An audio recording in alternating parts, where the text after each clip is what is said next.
สวัสดีพี่น้องสวัสดีค่ะพี่น้องจ๋ามาพบกับซ่องสาวตุ๊กชาแนลอีกคือเก่าเด้อมามื้อนี้ได้บ่ดอนมาเข้าห้องนำเนาะพี่น้องเพิ่นน่ะก็เฮ็ดเวียกแล้วเพิ่งจะจอดแนวใส่ถังขยะให้เนาะเดี๋ยวจะใส่ขยะให้แล้วมามื้อนี้ก็มีของกินของแซ่บมาฝากมาตอนพ่อแม่พี่น้องอีกแล้วนั่นก็คือนี่ตำบักหุ่งกับทอดปลาล่ะค่ะทอดแหนมเนาะพี่น้องนี่อาหารแซ่บๆแบบบ้านๆเด้อพี่น้องจ๋าของกับหรือผักกับของเฮาก็มีผักเกษตรเด้อพี่น้องแล้วก็มีผักหัวละพาเนาะพี่น้องเนาะมาพี่น้องแซ่บๆเหมือนกันเด้อแล้วก็มีหยังอีกมีแคบหมูมีเขียบหมูเนาะพี่น้องเนาะมาพี่น้องมากินข้าวนำกันเด้อมีอะไรเนาะเอาไว้ให้คนหน่อยนี่น้อยนึงคนหน่อยหมักค่ะก็นี่ใส่แบบนี้เลยพี่น้องจ๋ามากินข้าวนำกันเลยมาพี่น้องชิมกันแซ่บบ่เป็นคำใหญ่เลยนะมาชิม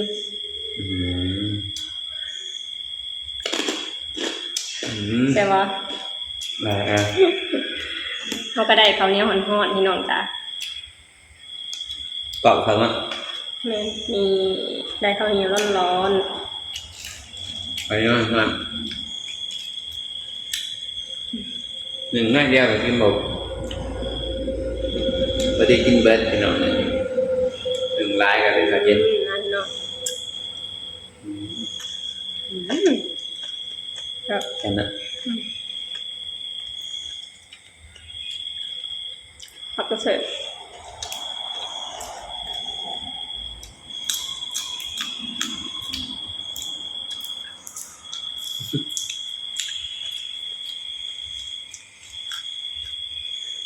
ครับป่ะ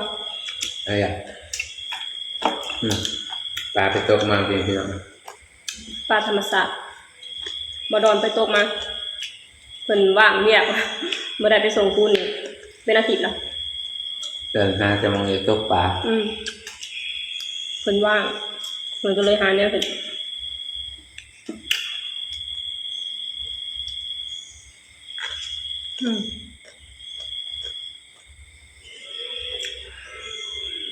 แล้วพาหมักตักอันนี้นะมันหอมดีรสชาติจะคล้ายหมากกระถิ่นโอ๊ยตกใจที่ทำให้สุกงามกระตุกงาม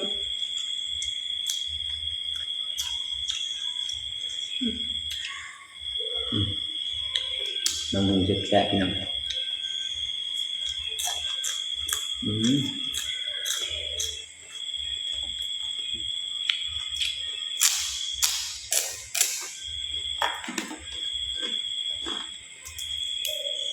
ใส่ขน่อยเบิ่งปุ่นอยู่นอกเจ้านั่นก็หาพ่อกับแม่เห็นกับมาเลยพ่อจ้าแม่จ้าก็คือแม่พี่น้องจมูกปั่นแหนม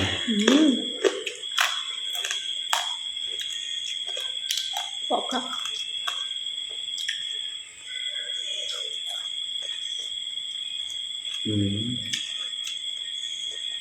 อะไรบ้างปล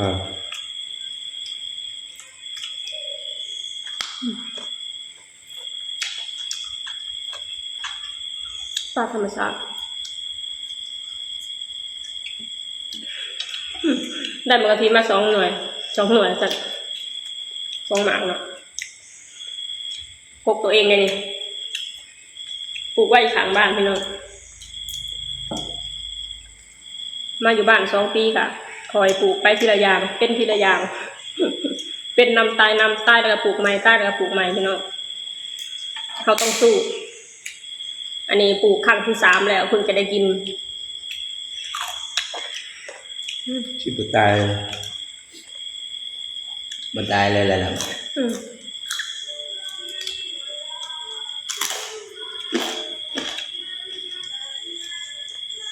แบบว่าที่ไหนอ่ะภูเขากำลัง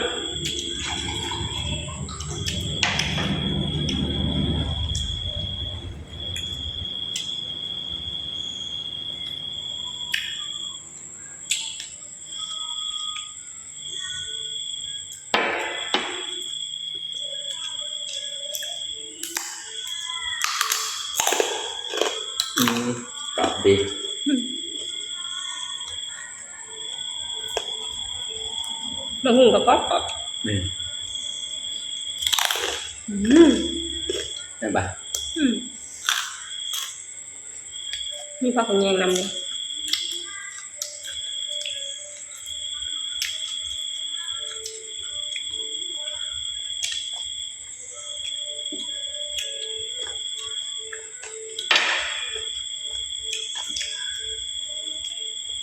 แหนม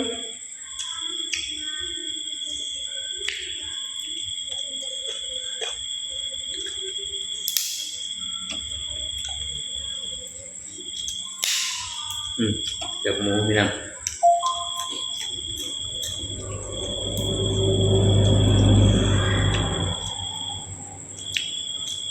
แบบนี้เลยเผ็ดครับฟังน้องฟัง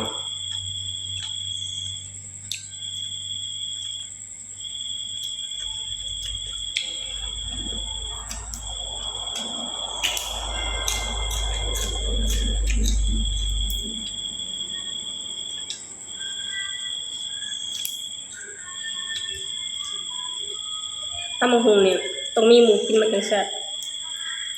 กินคนเดียวบ่แซ่บ ถ้ายังไงแม่ซื้อมาบอก ชื่อมันก็หมูแก้วนะมั้ง ปลูกโบเป็นเนาะ อืม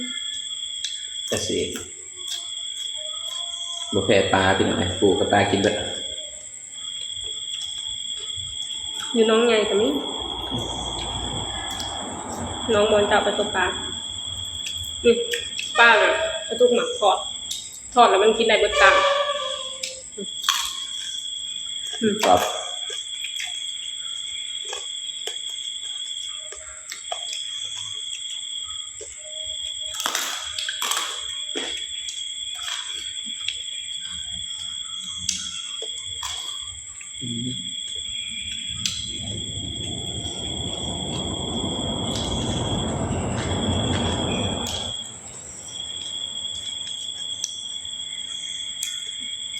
มันแบบทั้งเผ็ดพี่น้อง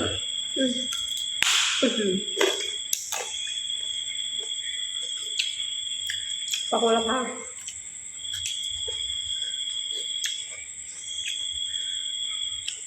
ลองกินกับผักขะแยงนี่ผักขะแยงอะไรปะผักขะแยงอะไรวะ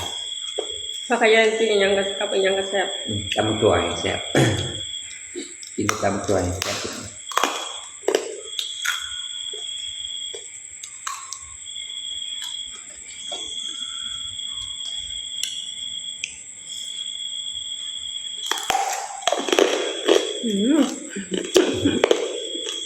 เสียงหยำเปียกหมู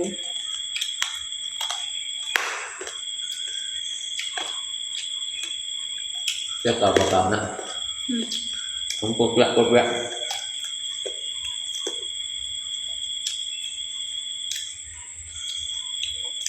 แซ่บปลา พี่น้องนะ ปลาธรรมชาติแซ่บ ปลาสดนะ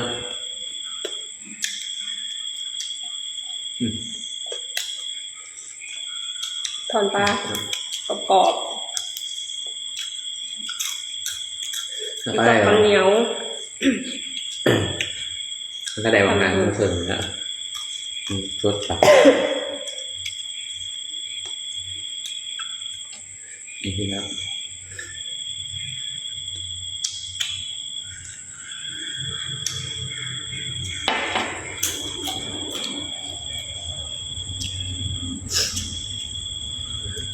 แซ่บก็แซ่บเนาะของเหนียว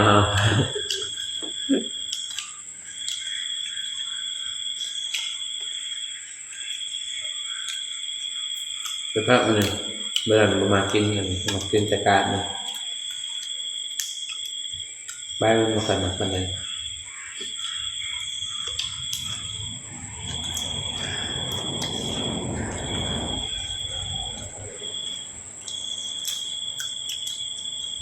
นี่เนาะ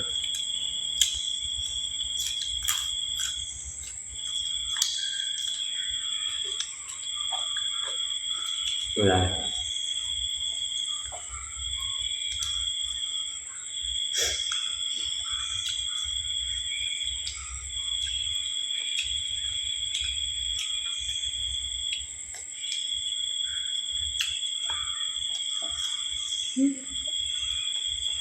ดีอันอิ่มเนาะทำหุง อะไรไม่ใช่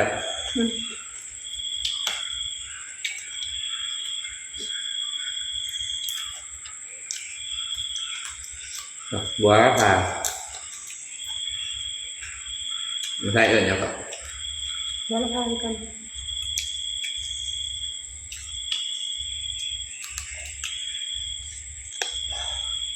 เผ็ดพี่น้องอ่ะ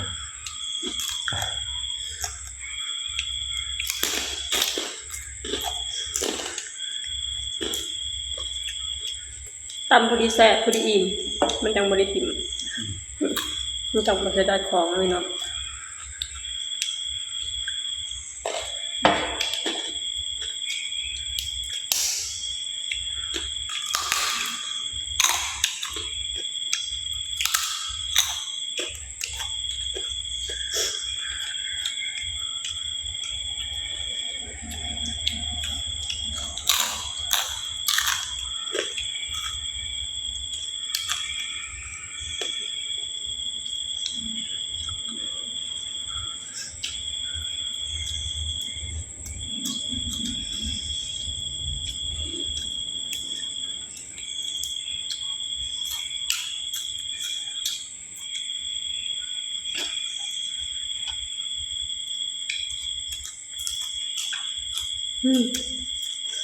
ครับ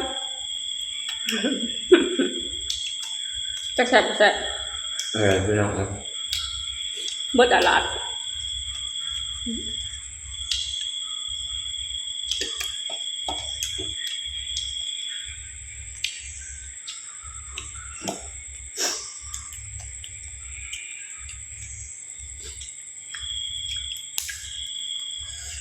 ตำพอดีอันแซ่บเนาะบ่เผ็ดปานใด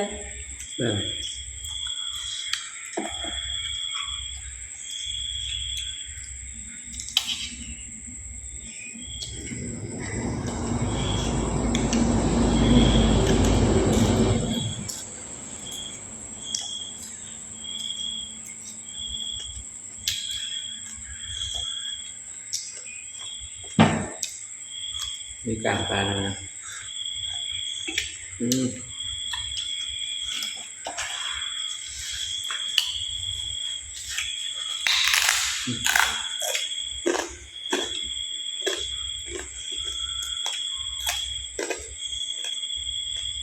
่บ เบิ่งเบิดแล้วพี่น้องจ้าตำพอดีอิ่ม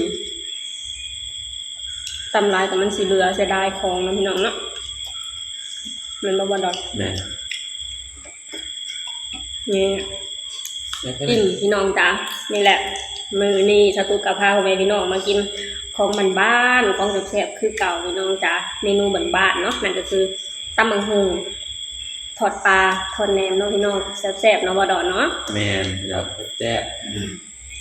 โอเคพี่น้องสำหรับคลิปนี้สตูกะจะขอจบลงเท่านี้กันเด้อฝากให้พี่น้องช่วยกดไลค์กดแชร์กดติดตามในช่องสตูกแชนแนลหน่อยเด้อสบายดีสวัสดีค่ะ สบายดีสวัสดีครับ